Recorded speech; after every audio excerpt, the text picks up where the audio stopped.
Hello everyone, my name is Mirna and on behalf of the Mindalia TV team, welcome to Mindalia live streaming, where thousands of people around the world gather daily to see the lectures and interviews organized by Mindalia TV. Today with us, Sunny Chayes, who is not only the host of this show, but also the host of ABC Solutionary Sundays. She is a featured writer and chief strategist for Whole Life Times, the longest running conscious life magazine in America. Sunny is a producer, moderator, and mythbuster, and we're going to be having a very nice conversation with the urban mystic Sujon Datta. But before starting with them, we want to remind you that Mindalia's mission is to share information that can help raise the level of consciousness in the planet, and you can help us by subscribing to our channel, leaving us a positive comment down this video, or sharing it with someone that you know that can benefit of the content that we're going to be talking here today. Also, while live streaming, we have an active chat screen you're going to be seeing on my side or under the video. If you're seeing us from a smartphone, through there, you are more than welcome to interact with us.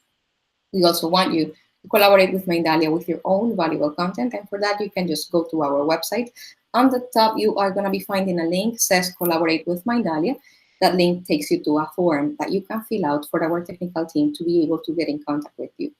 You can actually collaborate with Mindalia in English through Mindalia TV English, but you can also do it in Spanish through Mindalia Televisión and Portuguese through Mindalia Televisao. So visit our different platforms and channels, visit our Facebook pages and Instagram accounts. When you follow us, you are not only helping us reach as much people in the planet as possible, but you also keep yourself updated with the amazing information that we share there on a daily basis. I don't want to delay this any further, and I have the very great pleasure of saying welcome to Mindalia, Sunny Chayes, and Sujon Datta. How are you today? Welcome, welcome, welcome. Thank you. I'm doing so well. And Myrna, I'm so happy that you're bringing us here today. And thank you, sir, for all you do. And I just want to say that with all that's going on with the eclipse, with the politics in our country, you know, today's the 4th of July. It's Independence Day, which, of course, many people in our country are still working for independence. So I think of Independence Day as kind of a dream, not as a, you know, we haven't really arrived yet. So we can think of that today as kind of upping our game, perhaps, with our independence personally and globally. And today I'm going to be so happy to be chatting with Sujon about many things, but one of the things that's on my heart is trying to figure out how to balance, or feeling through how to balance the activism in me and yet feeling the sacred in me. You know, right now we have issues in our country, you know, on the border. We have children and mothers that are very challenged. We have a lot of kind of out of integrity aspects going on, and, you know, sort of how to balance that, how to be an activist and how to not allow this, you know, I mean, we must create that to not be, and yet how to not kind of lose our marbles at the same time. So let's bring on Sujon. But before we actually officially do, I want to give him a little bit of an edification, and then we'll just kind of drop it throughout the whole show. But I want to let people know that other than being the urban mystic, which I love that term so much, Sujon is an international healer, speaker, life coach, and author. And he does these rockin' one-on-one sessions where he brings together this way, this joyful and loving existence that we can have. And he allows us to kind of move through our physical ailments. I love that he puts in his bio, banishing stress. I love that word, banishing. Banish to the heavens, banish and unhealthy habits and energy blocks. And he also has he's working with a yoga practice that's sort of a little bit different than a lot of things that we've seen. And then some of you out there may or may not know that he's actually the great nephew of Paramahansa Yogananda, who I've followed since I was a little kid. So it's so cool to have you on our show on Mindalia TV. So welcome, Sujon. So grateful to be here. Thank you. Yeah, so you were hearing my introduction. I'll just let you kind of jump right in. Sure, yeah. I'm just so happy to be here and to be speaking with you and to the audience. I think we're at a critical junction right now with the world. but when hasn't it been critical, right? It's really, Good point. it's getting harder, more challenging, if you will, to actually stay balanced, less stressed, because we're so distracted by all the information that's out there. And in North America anyway, there's so much pressure to balance our family, social, career, finances. It's getting so tough to, just keep the basic tenets of life together. And so we are choosing to really ignore it. And I think a lot of people have become so self-absorbed because they're just trying to make things happen even in the basic way. So, I feel that it's it's a great opportunity for our world to come together. It seems like whenever there's a crisis, we come together and help each other. And the day-to-day crisis is what we're ignoring. And you made a point about sacred activism. I mean, if you be you, if you really honor who you are, the essence of who you are contributing to the activism, the momentum. And I feel like we have so many causes that we need to deal with. We can't make it happen, doing 100,000 different causes. I think we have to take the most important ones that we can collectively come together and start to move through and create some understanding, and even more so understand who we are. I mean, this quote has been often used, we are spiritual beings having a human experience. Well, we're not really applying that. We forget that we're spiritual beings. We forget that we're all life forces and energy, chi, prana, whatever you want to describe it as. So my feeling really is that in order to get to that shift in our world, we have to shift ourselves. And who better said it than Gandhi, right? Be the change. Yes, and I think that we can be spiritual beings having a spiritual existence. We can up it a little bit, move it from the human existence to the sacred existence, or like that also, right? Yeah, I mean, what does it mean to be human? I don't even think we know. I think we are so distracted by our phones. We our humanity has become our cell phones and our media and the information, and everybody's stuffing themselves with all this knowledge, but it's useless. I'm here to tell Mm-hmm. you, knowledge is useless unless it's applied.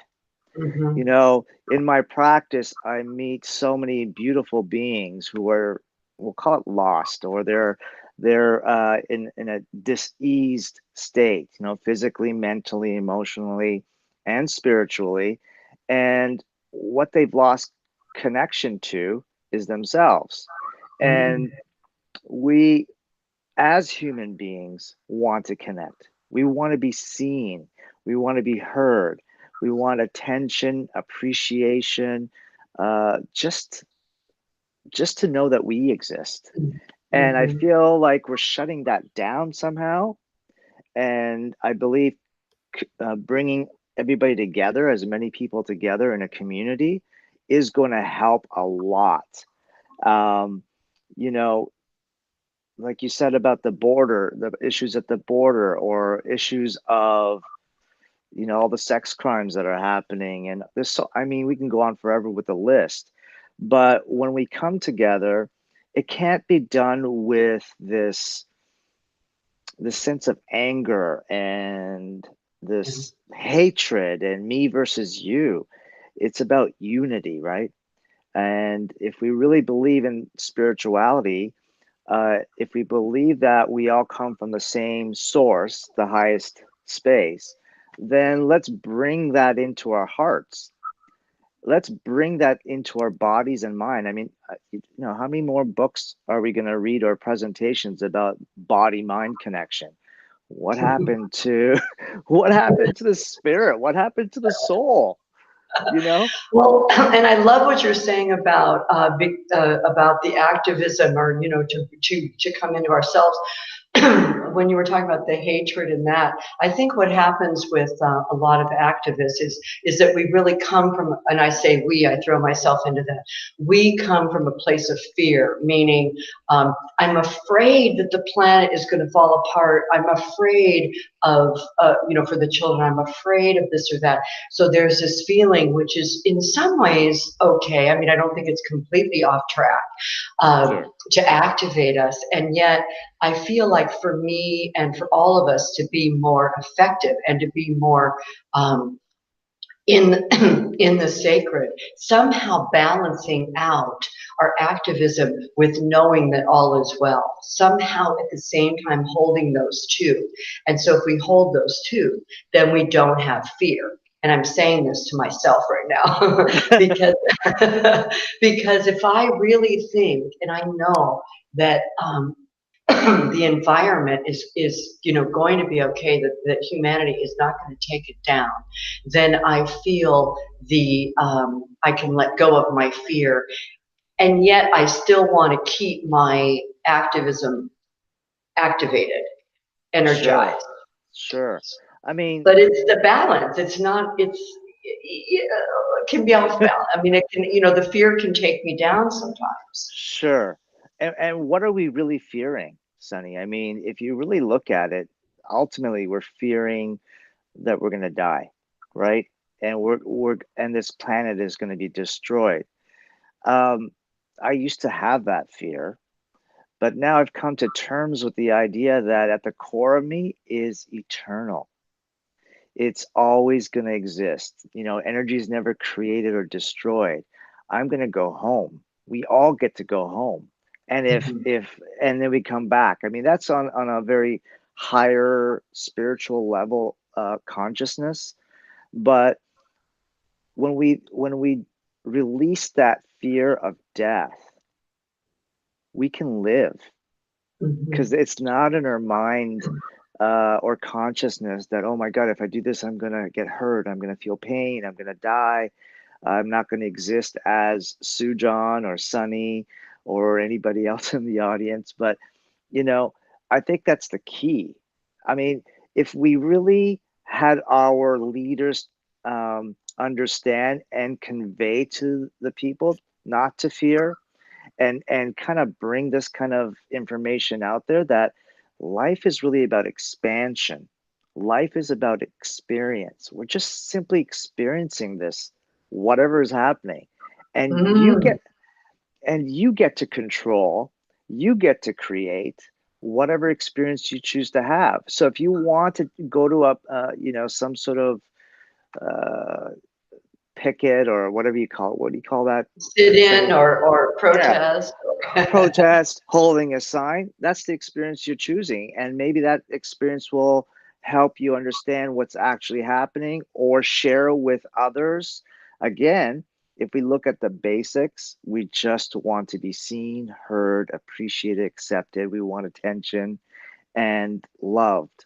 Ultimately, we all are here to love, Mhm. giving and receiving love. And if you just stick to that formula, I think a lot of fears will dissipate. I think we will have better understanding. We could have more creative solutions. I mean, this time is no different than other eras where there were, whether it's depression or the war or, there's always a cause. But now, you know, when I was born, there was 3.8 billion people, you know, and I'm giving away my age a little bit, but excuse me, but and I'm and there and There are no it's secrets in almost this twice conversation. that now. There's almost twice that now. Yikes. yeah, and I was born in 1967, so I'm 51, 52 years old now, and it's it's there's too much of everything going on right now, right? So we gotta really pick and choose what our cause is. And I think the greatest thing you can do is choose to align with your own purpose, whatever you're here to share. I think we lose sight of that because, yes, I will, champion a rally to say, hey, we want more love. We need to take care of the education for our children. Why has that become a business, and so forth. But ultimately, if I am not aligning to who I am, which is at the soul level, then it's going to cause disharmony and it's going to take us off our path. And we can't be the lighthouses that we're meant to be for others. Well, that's so beautifully said. Thank you, Sujon, for that. While you were talking, a couple of thoughts came to my mind. And the first is that I think of the Black Panthers, and most people don't really know about the Black Panthers. I mean, everyone knows about the Black Panthers, but people don't understand that the Black Panthers actually came out of those people. And guys, look them up. They're three people, and I don't have my notes, and I'm forgetting right now. But it came out of the need, two things specifically. One was to feed the kids, and so the Black Panthers organized breakfast actually for kids. I mean, they made pancakes and like actual real breakfast for all these kids who didn't have breakfast before they went to school. That was their first thing they were doing. They were really community activists. And then the other thing they did was they actually policed the policemen, because the police were already moving into police brutality with African Americans in that area of California. And so they were just quietly but very strongly policing the policemen. So things moved in other, directions and stuff. But, when we think of the people, or even Black Lives Matter, Patrice Collier's and the other two who started Black Lives Matter, those were three women who were moms who just were heartbroken about many things that happened in their lives with their families that had been just completely taken down by the man or what, and so they started this hashtag, and then they became Patrice had to write a book, or she didn't have to, but she chose to write a book. They call me a terrorist. It's like she's, so I think that I was thinking of that because I wanted to share that, just to give us all an idea that we can use our creativity, in all different ways. And I also just love giving some love to the Black Panthers and Black Lives Matter, because they get shade and I don't like that. And also that we do have what is ours to do, that you were saying that so beautifully, that if we really, the expression, of course, none of us can do everything, but we can all do something I absolutely love, or I talk about the power of one. Sure. That it really is, and there are even little dinky acts that we can do all day, all the time, when we think of it. And there's some people who do sit on a mountaintop and pray for peace. And there are some people who take to the streets and activate it that way. And there are people who do what Mindalia TV does, and I'm doing right now with bringing a message out this way. And there's so many different things, and they're all the things that you do, many things actually. And so I feel comforted in knowing that, that we all do have our place in the sun, literally. And but just like to remind our Mindalia peeps that we do have it, and to maybe dig a little deeper and just see something that might be, fun or creative, or something we can even do at our school, or, with our kids, and maybe stretch ourselves a little bit. I mean, I think that's okay to do. I also have a question, if I may. Yes. Okay. So it's about what disturbs me, or it makes me very, it's a discomfort that I have about. I understand that activism, in the end, is a need that we have for self-preservation on a larger scale. I'm not only interested of me surviving, but me and the kind that I belong to surviving. And I also understand that if this experience was meant to be forever, we wouldn't be self-destroying. It's just a path that we go through. But we want it to last as much as possible, right? At this point, none of us is ignorant of the fact, and quantum physics already is proving that we are creating our own reality.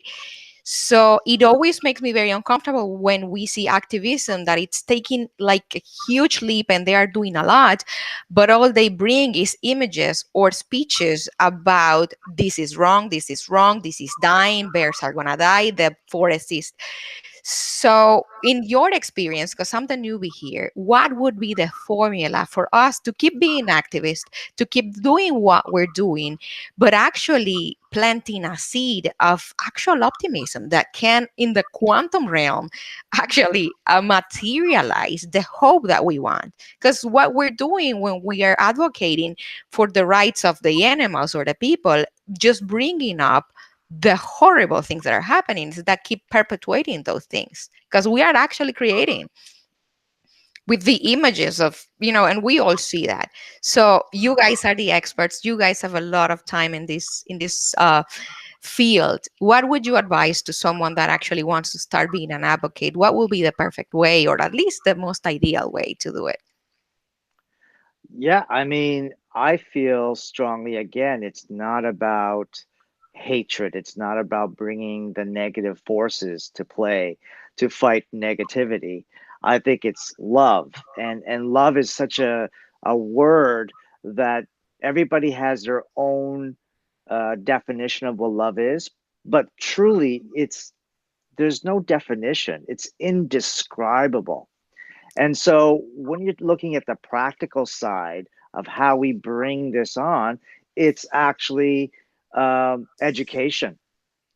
I don't think like your platform here at Mindalia is beautiful for more and more viewers to understand they can make a difference by behaving, by being the activist within and saying, this is what I stand for, this is what I value. I think we lose sight of what we value, there's so many distractions going on right now, you know. So if we really ask ourselves, what matters to me most, what do I value, and you really sit with it. You can go for a nature walk, you can do meditation, you can even be in a yoga pose.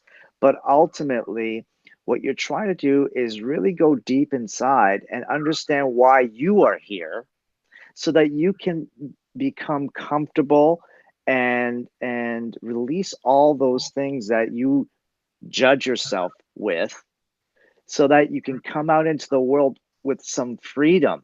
And what that does is that when we connect with our tribes, I think there's multiple causes we are seeing each other as whole, as one with the universe, if you will, and going back to the quantum world, etc. We are going to become more in harmony. Okay. So when Yogananda brought yoga and meditation in 1920 to the Americas, there was a lot of difficulty in presenting information, but look where we are today. He planted a seed. There wouldn't have been Bikram yoga. There wouldn't be all these forms of yoga. There wouldn't be even, I would even go as far as to say TM, meditation. So we have to start thinking about what seeds we're planting. But on top of that, we have to really honor who we are and know what matters. And I think we have lost sight of that because all we're looking at right now is my self-preservation, just me. Forget about everybody else. And we don't have the leadership right now that says, let's do this for not only for our country, our city, our community, but do it for yourself, because that is what triggers a high vibrational consciousness, because everything is energy. We forget that too. And that whatever we're emanating is going out into the world. And you might have this cause that I'm going to save these whales, but your marriage is falling apart. So that mixture of stuff, energy, produces a total vibration or an average vibration that lowers your cause. So I am so happy that we have formats or medium like this that actually help people understand what we have to really focus on, and we have to do the work for ourselves. And that's what Yogananda brought: self-realization, self-realizing, self-realizing that we are one with whatever you term that force above: God, universal consciousness, Buddha, Jesus, whoever you believe in. But there's something greater than us that we are from, and we are already perfect beings. And that's another thing we don't understand. At the core, we are souls that come, we're a speck of that infinite.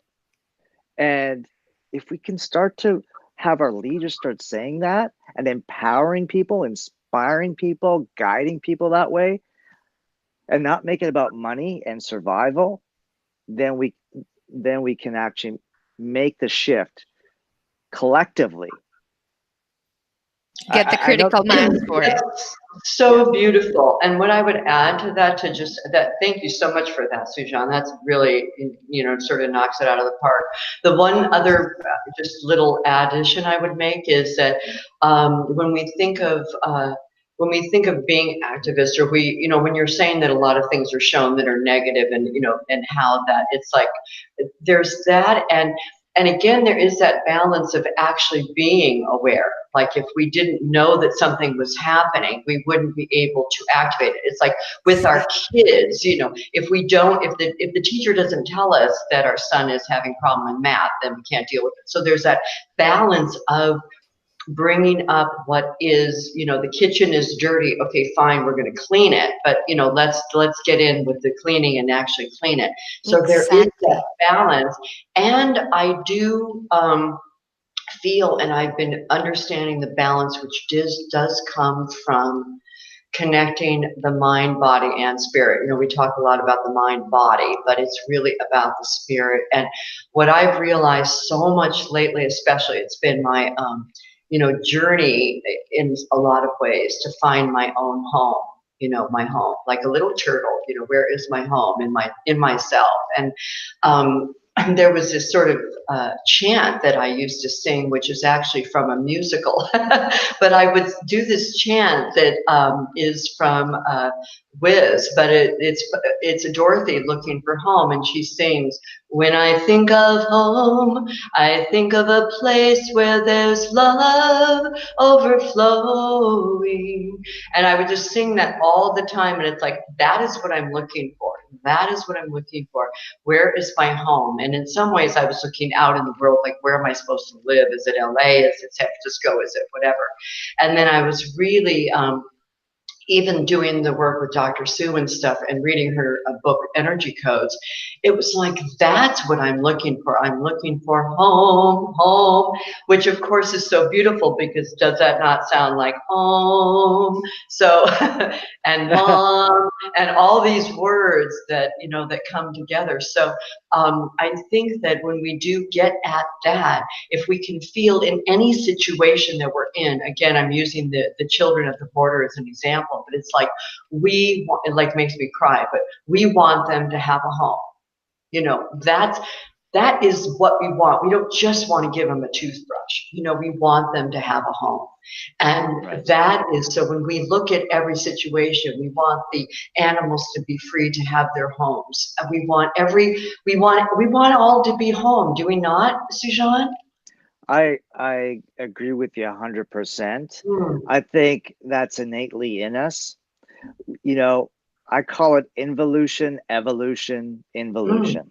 And this came from Sri Aurobindo, who happens to be a cousin to Yogananda.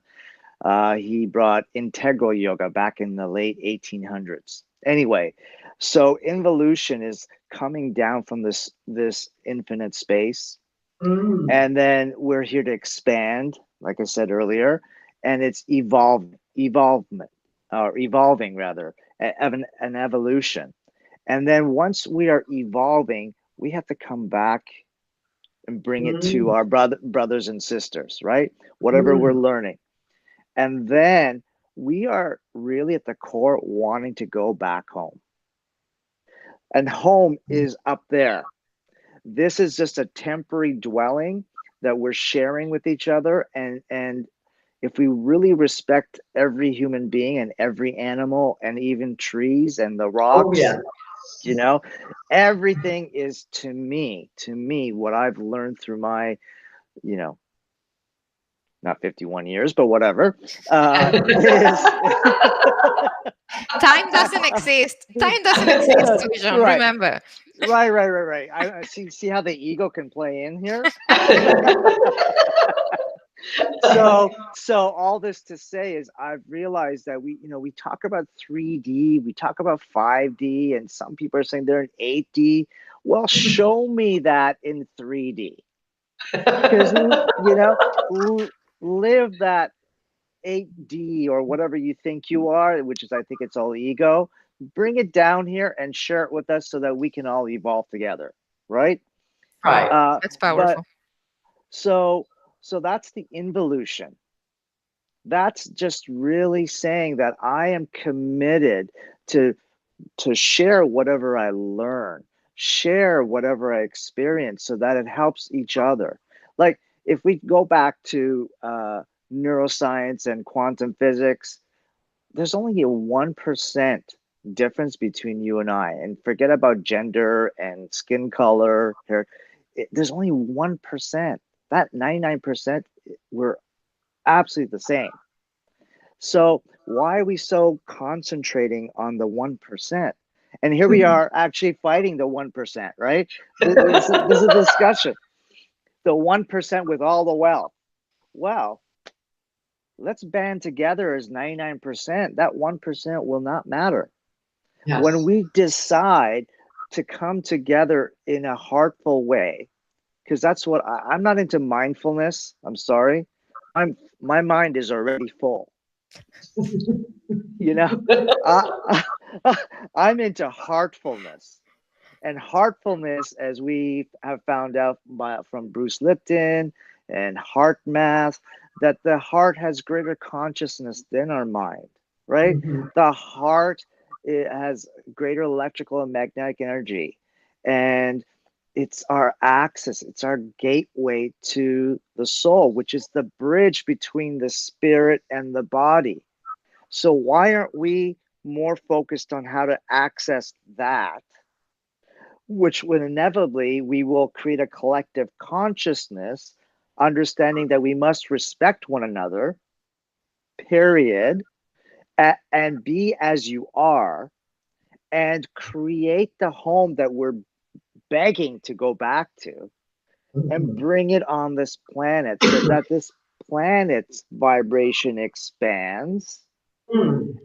And maybe that's the whole purpose of our existence, is so that the planet Earth can expand into a different zone in the universe that affects the change of the rest of the universe. I don't know. I'm just saying. Well, I like the sound of that. And so, sorry, I went a little off topic, but but home to me is within you. It doesn't matter where you are. You could be chanting with the Buddhists. You can be sitting in a cave with Babaji. You could be watching the Raptors, Toronto Raptors NBA. We just won here. Congratulations. Plugging my team in. Anyway, we are the champions here. But you know what? What I witnessed was 2 million people at the parade. And the one common thing was the championship, right?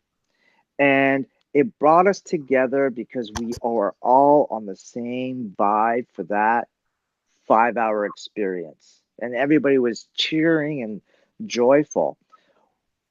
My challenge to everybody is to find out what it is, that one common thing that we can come together and be joyful for. Is it our children? Is it the trees? Is it the animals? Is it money? What is it? And until we really check in, we won't know what truly matters. Like one of the questions I ask all my clients is, write 15 values you have and then rank them. What's most important to you? That is so key. Number two, actually, that was number two. Number one is list 15 things that you love about yourself. It's the most foundational question you'll ever answer. And then I put it into an I am form. I am blank, because the I am is a statement of doing and being. And it's actually resonating with the infinite universe. So I am love, just that, and you put that into your system every day, daily, make it a ritual, creates a higher vibration in you. So that opens up the creative space and connects to your heart, which connects to the soul, which then connects to the infinite. And then you can talk about mind, and then you can talk about body.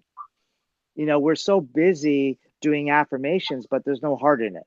We're so busy working out to release whatever emotion or whatever, but we're not talking about the heart. I don't understand anymore.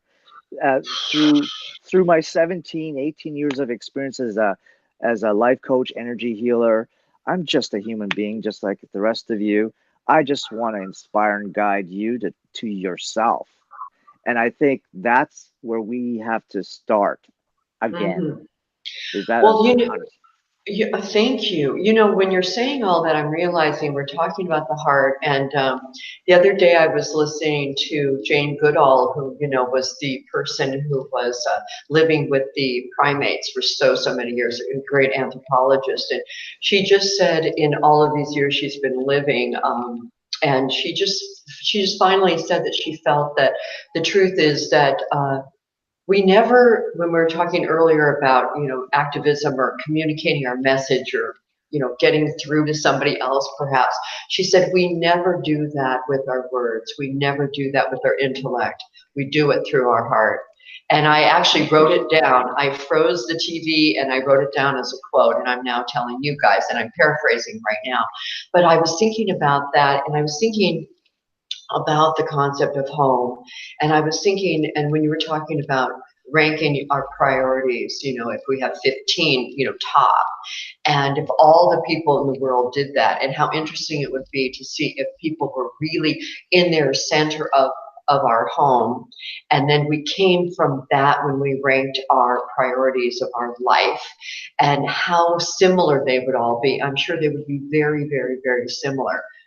And I have felt that so strongly. I have kind of a political family and stuff. When I've looked at all the different paths to something, I felt that the different parties or the different people, ultimately underneath it do want the same thing. It's just the path that separates us. To speak kind of more crassly, the The Republican 1%. and the Democrat, they I think ultimately underneath it all do want the same thing. Again, it's the path. And so if we really connect to that home and our truth, then perhaps that would be a way to really bring us together in such a just a much easier, more just like exhale, just kind of let it go, people. What do we want? Let's just do it. Energy. That's so true. And, here's the thing. As human beings on this planet Earth, we are in the three-dimensional transactional place. Duality. It exists. I'm sorry. And if we don't honor the fact that there is duality, then we can't accept life. The sweet spot, the light happens in between the two poles of duality, positive, negative, masculine, feminine, whatever you want to, have dual poles for. But the beauty, the juice, the light is in between. It's and how do you get there? It's by accepting what is there. The dark, the light, the evil, the godly, divine. So we have to accept that first, okay? And then we can talk about going to the different levels, because we are already that which we are seeking. And so So it's so powerful when you start to really accept the truth of what is, because there's no such thing as truth on this plane. Full truth. Nobody can define love as love because we all have our different, definitions, like I said earlier. Nobody sees the sky the same way, or, understands how a tree is a blessing to our lives. I love trees because they're beings. They've got it down right. They don't have to have this incredible consciousness. It's all happening because they marry each other. The roots are helping each other, feeding each other. If one tree got sick, the whole community of trees come together and help them. Why don't we do that? No, because I have a mortgage that cost me $10,000, and I have a Maserati sitting in the front that I had to buy insurance for, and then I had to put my kids in this education that cost $200,000 each. It's like money is of no value anymore. You can't buy what we think we want to buy. Ultimately, it's the experience we're looking for. And if you can't even get along with your own family members or friends, then how the heck do you think you're going to change the world? All this activation is momentum. And our momentum is in our emotion. Emotions are energy in motion. So if you are carrying hatred, if you're carrying resentment, anger, because things aren't changing there, I promise you, if you switch that to a more loving idea, like, David Hawkins, remember him, Power versus Force? And he used kinesiology to figure out what the unit number is for every emotion. And he found that courage is at a scale of 400. Enlightenment was at 800. Shame, grief, anger were like in the lowest form. I think it was 20 or 40.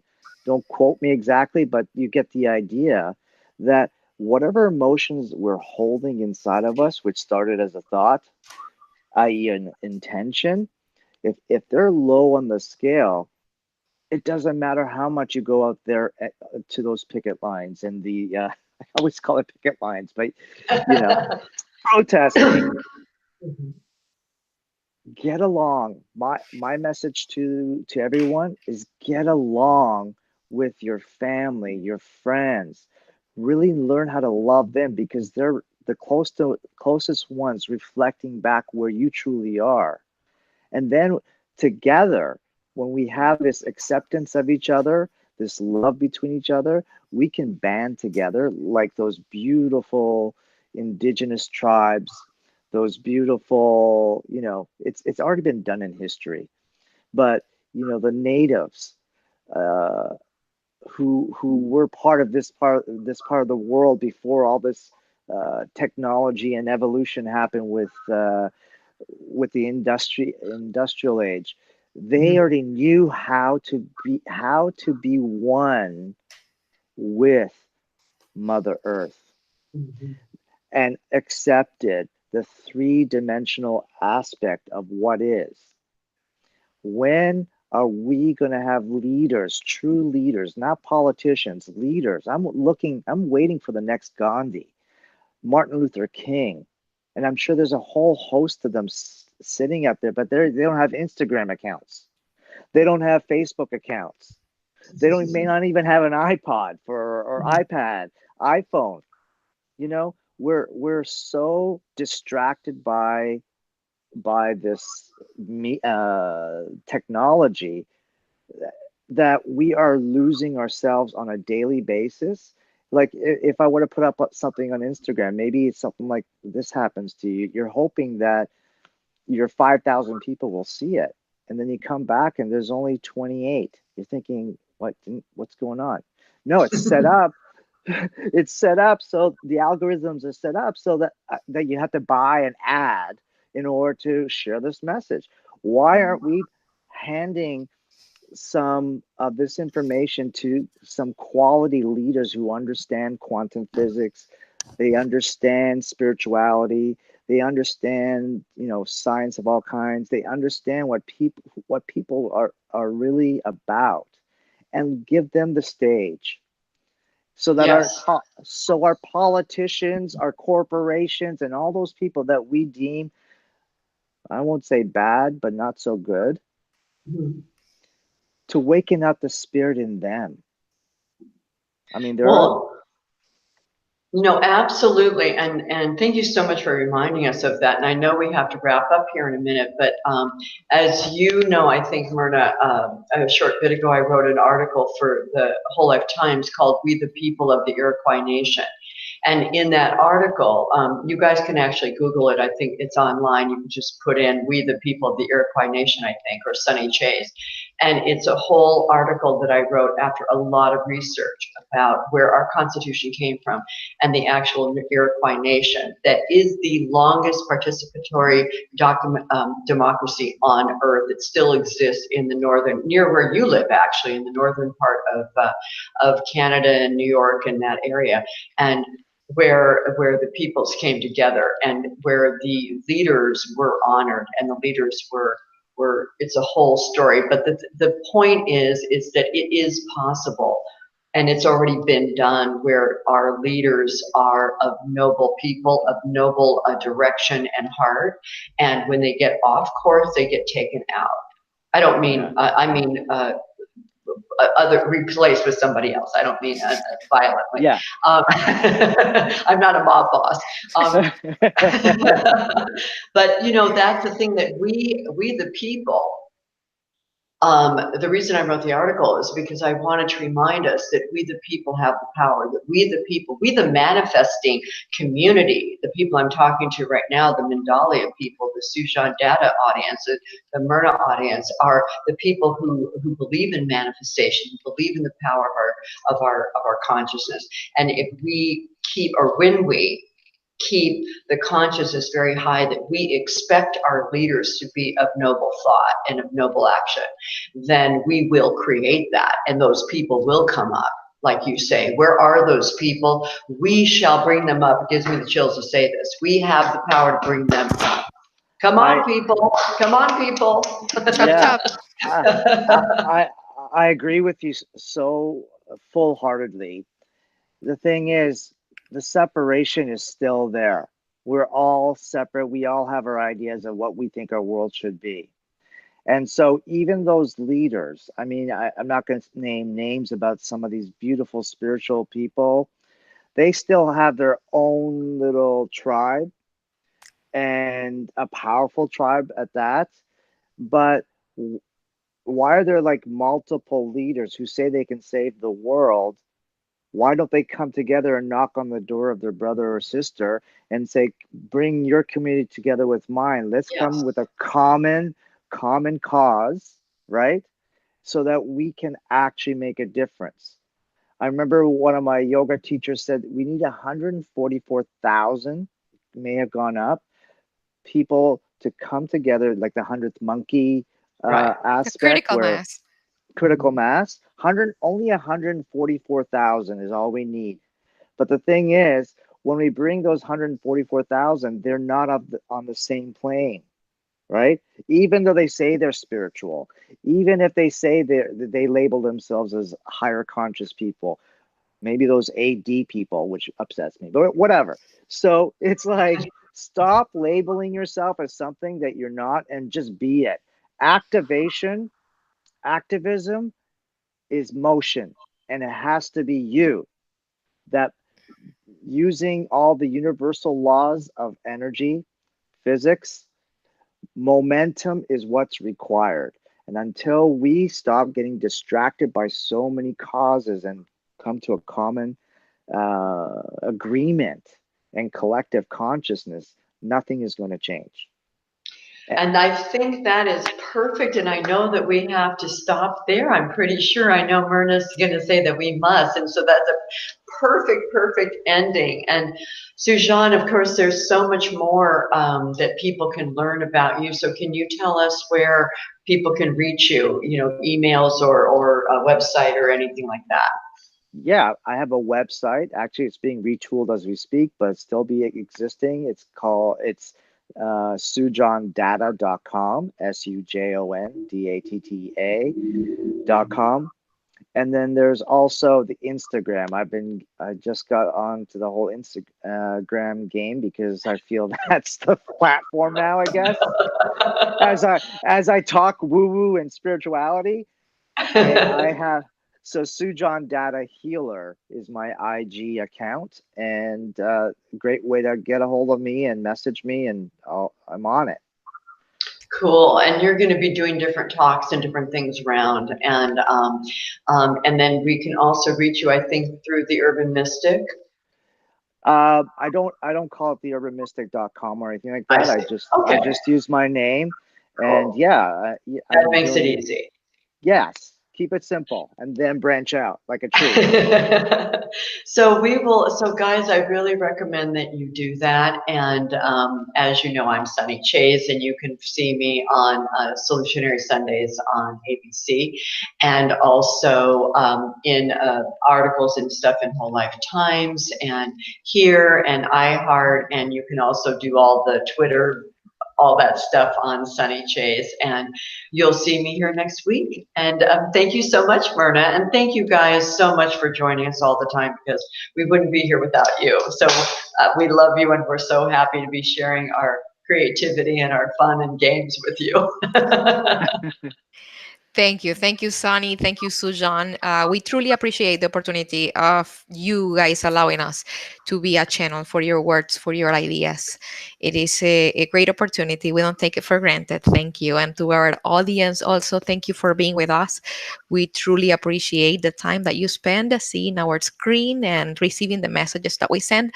Remember that you can collaborate with Mindalia by subscribing, by sharing this video, visiting our different platforms, English, Portuguese, and Spanish. We don't only broadcast here in English, but we share daily content in Mindalia Televisao in Portuguese and Mindalia Televisión in Spanish. And you can collaborate with your own valuable content. For that, you can go to our website. On the top, you find the link. It says Collaborate with Mindalia, and that link takes you to a form that you can fill out for our technical team to be able to get in contact with you. Once again, thank you. Thank you, Sunny. Thank you, Sujan. Thank you, our beautiful audience. And we are sending you a very big hug. And until next time.